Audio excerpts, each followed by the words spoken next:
we have to mention the DeepSeek story over the past few days. This Chinese company has come out and talked about training these large language models on what people see as less advanced semiconductors and with less resource as well. Many have questioned whether this will mean less capex spending from the big players as well in terms of on AI infrastructure, and that will trickle down the supply chain as well. What's your read? Well, I'm not a model expert, so I'm not going to comment on the model itself. But what we said in our Capital Market Day is that AI is creating a shift. It's creating a huge opportunity if you look at it moving forward.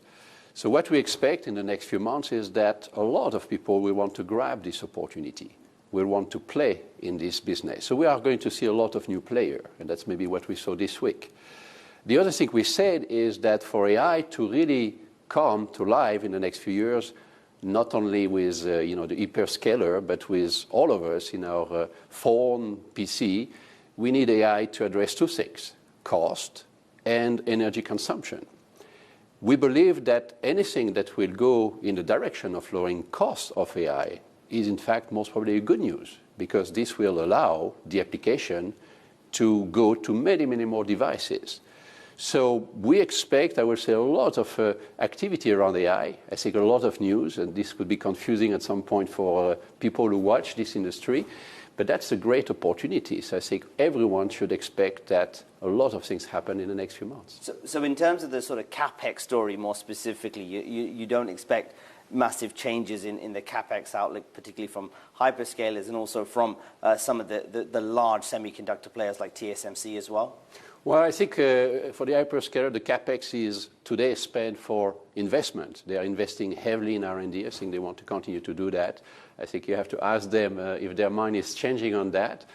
When it comes to the people who make chips, again, a lower cost of AIs could mean more application. More application means more demand, and over time we see that as an opportunity for more chips demand. But just over the past 3 days, have you had any calls from customers asking questions about what's happened over with DeepSeek and what impact that will have on them? Well, I think there's a lot of discussion around it because, of course, what we see is that people maybe can come and innovate, so this creates a lot of buzz. We didn't get any call from customer.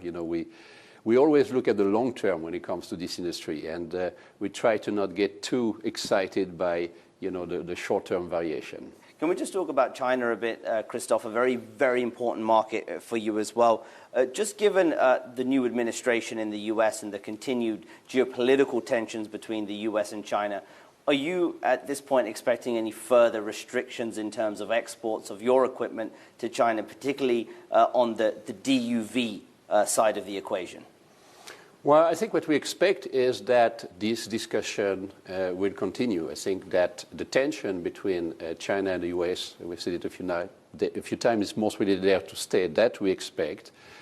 In which form this may come, we don't know, to be honest. I think there's been a major change in the US administration. We still have to see, I would say, how they will address this challenge. So I don't think we expect anything. I think today we don't know. But we are very much engaged, of course, with the different governments, so to make sure that we can be part of that discussion when this discussion will happen.